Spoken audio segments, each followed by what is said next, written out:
Hey everybody, so I'm doing my exclusive feature with Miss Natika Hemingway. As you guys know, I have my blog, thepurplepurpose.blog.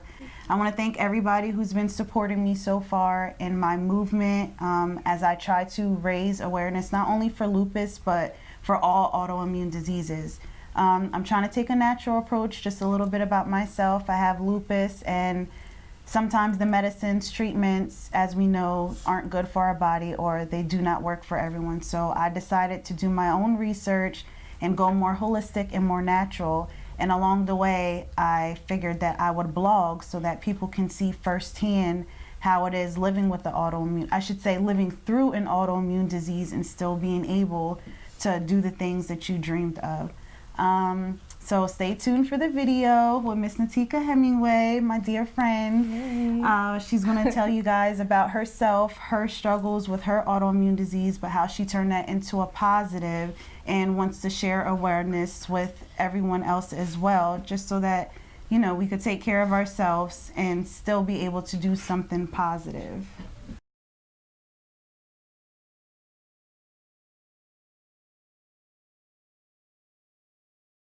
Okay, Tiki. So I'm so excited for the interview. This is my first interview, my big interview, so I'm a little bit nervous, but we're just going to take it easy. I have lupus, and you know I'm trying to go more natural and healthy, and I know that you have something that as far as your gut and autoimmune too, so you've been through your own struggle and your own process as far as learning your body and having allergies and trying to get yourself healthier. I guess we could start with, what was it that started that, like the initial symptom, like how did everything start to let you know something was going on? It was 2 summers ago, actually the end of summer, like Labor Day weekend. I just started itching like hives, like everywhere, and it was like not going away. So immediately I tried changing my soap, my laundry detergents, my lotions. Like I thought it was like a body thing, and then nothing was working. Then I thought it might be like one food allergy. I started noticing, because I'm like obsessed with all things coconut, and I would itch after I ate like coconut. So I was like, maybe I'm allergic to coconut. So it just got worse. So I couldn't take it anymore, and I went to see an allergist. I was skin tested and came up that I have 7 food allergies. So it was eggs, mold, which is all cheeses, obviously, yeast, fish, shellfish, peanuts, tree nuts. So that's a lot. And then when we think about yeast, that's in everything fermented. So that's including vinegar. So if you think about vinegar, that's in all condiments and sauces. So we're talking ketchup, mustard, barbecue sauce, soy sauce, everything. So it just, all of a sudden, like I couldn't eat anything. It was like crazy. And the first year I was good, because I just didn't eat, you know, anything that I couldn't eat. It was hard, but I did it and I was fine.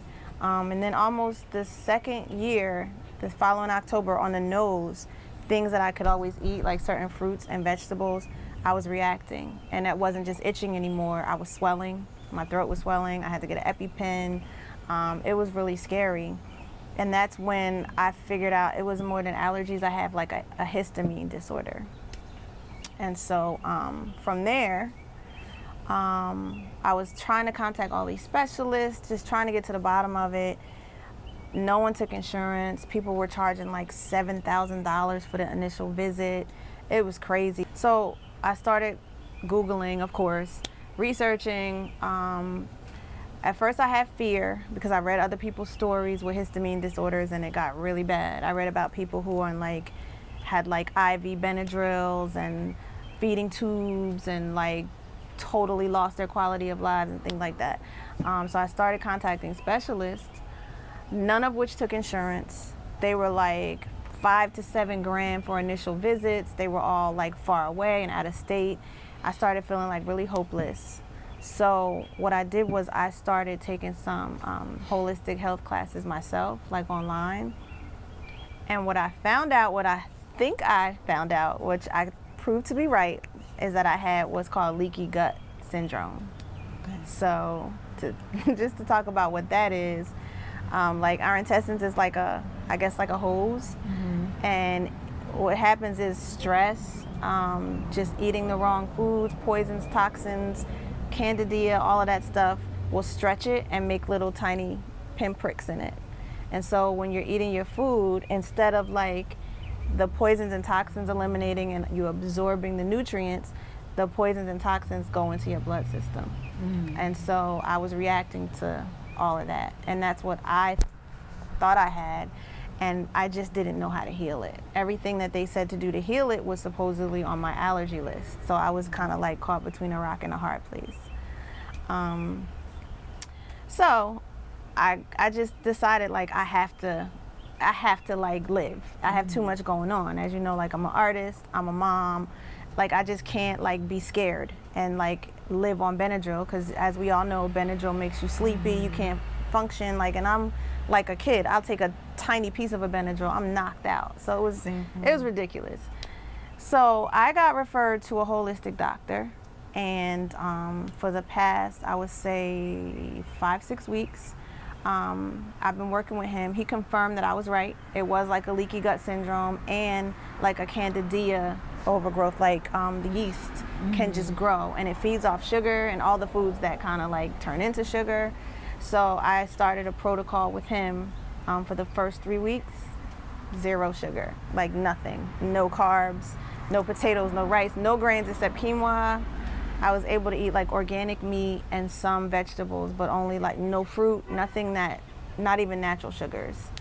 And immediately I saw a difference. So now I'm in the second half of the protocol where I'm adding back in grains and carbs and fruit. And I'm adding in things that I was reacting to, like one at a time, and I'm food journaling and things like that. And huge difference. And I know the biggest piece is sugar, poison. To your body. Straight poison. Completely. I know you were telling me with sugar that he taught you a lot, like clearing up your skin, as far as like I have dark patches myself. Like what are some of the things that he told you that how sugar can be toxic to your body? That he confirmed that first of all, sugar attaches to the collagen in your skin. It kind of just destroys it, it obliterates it. So there you have wrinkles and you have loosening of your skin and whatnot. It also, the yeast and parasites and things and fungus, it feeds off sugar. So the more of that stuff you have in your body, the more sugar you feed it, it's like multiplying. It's having a feeding frenzy in your body, which is also causing inflammation inside your body, and it's basically tearing you down. Sugar is like, it's just poisonous on so many levels. With everything, you know, going on and learning your body and all of this, the reactions, I could just imagine with how it is, and being a mom and you're working on your music career and you have your regular daytime job. Was there any point that it had to come to a halt, like you had to put your personal and your health and separate the two to focus just on your health? Or did it get to a point to where with your allergies, your allergic reactions, or just things going on that you had to stop, you know, your personal life? Well, I never stopped. It did affect my quality of life. There was a lot of fear and anxiety. I was very hungry a lot because I don't eat out anymore. I had so many problems with sauces or whatever, and people saying, oh no, it's nothing, and I should be able to eat it, and I shouldn't. I just absolutely stopped eating out. So I always have to be prepared with my meals, always. And if I'm not, I'm hungry. So spending hours in the studio, I'd have to be prepared. Sometimes if I was having a reaction and I had to take a little bit of Benadryl, I was sluggish, and I would just have like anxiety about going places. There's times I would eat before I left home, and halfway there, my throat would start closing up. But that's when my faith kicked in, because I would just like take a Claritin because it wouldn't make me as drowsy as Benadryl, and keep going and just pray like I'm not missing rehearsal, because I can't miss rehearsal. Right. And you know, like with anything, attitude is everything. I just refuse to be a victim, but look, life goes on. Right, you know? It has to go on. Exactly. I understand, like, when you were saying you want to do things like this to motivate people, because that's the position that I am. Like, with having lupus and me wanting to be a nurse, I have to think about that, but my faith is strong, too. I know that this is where I'm supposed to be.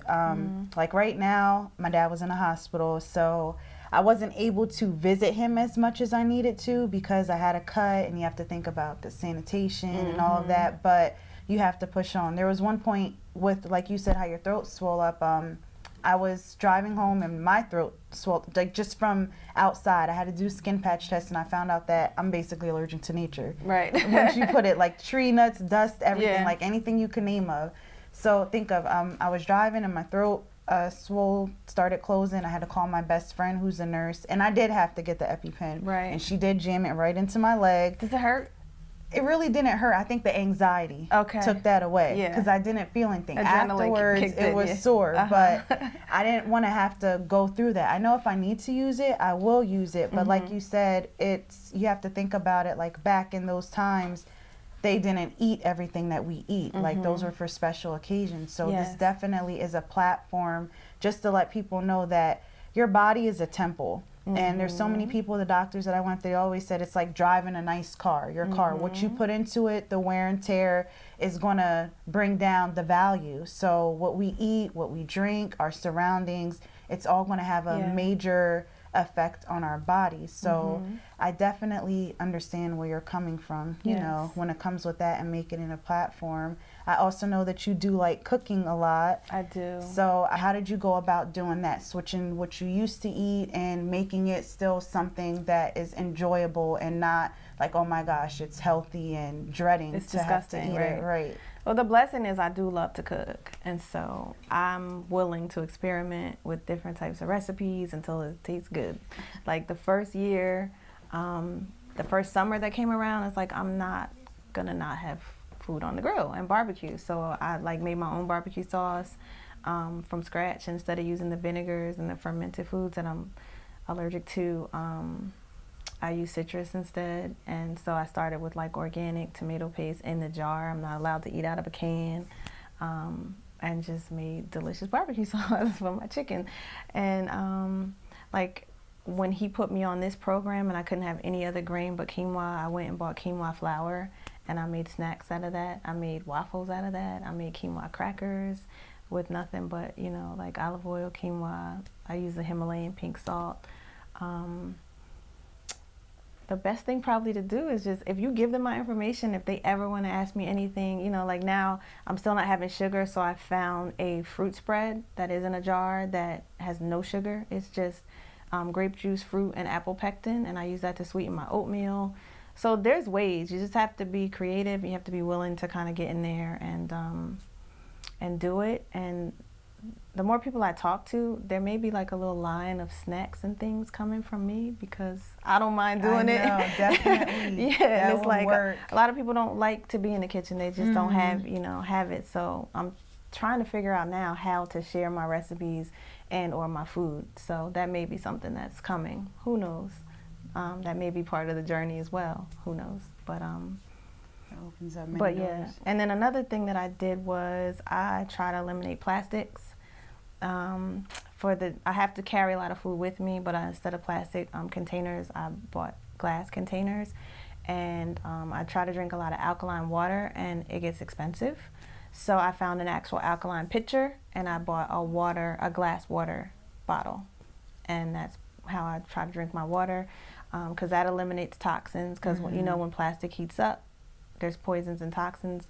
And then the last piece is like working out, because that also eliminates toxins when you sweat, you know. Right. So it's not easy. It's a very disciplined life. I love sweets. I love sugar, cupcakes, you name it. And it's hard. But like you said, we get one body. A lot of people take better care of their cars than they do their body. We get one shot, you know. And I saw my dad's mom drop dead of a heart attack at 63. My dad had a stroke in December. My mom's fighting an autoimmune disease. They took it for granted, and I don't want to do that. You know, I'm raising a little girl. She needs me. I want to be around. I got things to do, places to go, people to see. So, you know, I just try to put the discipline in and get it done. And some days are harder than others. I'm not perfect, but we try, and people like us, we help each other. You know, we gotta support each other. It's a team. It's definitely a team effort. I just wanted to thank the Purple Purpose for having me.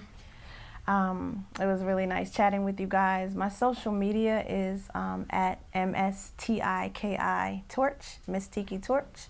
If ever you want any information, DM me, hit me up. Like, I'm an open book. You know, part of why we go through things is to help other people. So that's about it. Thanks for having me. Hope to chat with you soon. If you guys have any questions, concerns, if there's something that you missed, if you want a little more information on the recipes that Tiki touched based on, the doctor's information, I will post a link and all the information for those of you interested. I will also be working with Tiki hopefully soon to collaborate on a link so that any recipes, any ingredients, anything interesting, I'll be able to post so that you guys will be able to try it at home. Again, I want to thank all my supporters, family, friends, those on my blog, those who send in questions or have comments on topics that you want me to touch on. Please continue to reach out to me because it's not just us. There's a whole bunch of people. So if you're thinking it, 9 times out of 10, there are a whole bunch of other people asking the same questions. So thank you guys again for watching. My name is Sierra. I'm 6 years old. About to turn 7. My mom is a good person. Oh, thank you. We do lupus walks every June, and we walk around, do miles, and we have fun with each other, and we're a loving family. Oh, thank you. What about you, Miss Chloe? My name's Chloe, and my mom has a ton of allergies, but she always is doesn't let it make her upset, and she does good. Very good. You good now? You happy? Yeah. All right, so you can say bye. Wave to the camera. Say bye.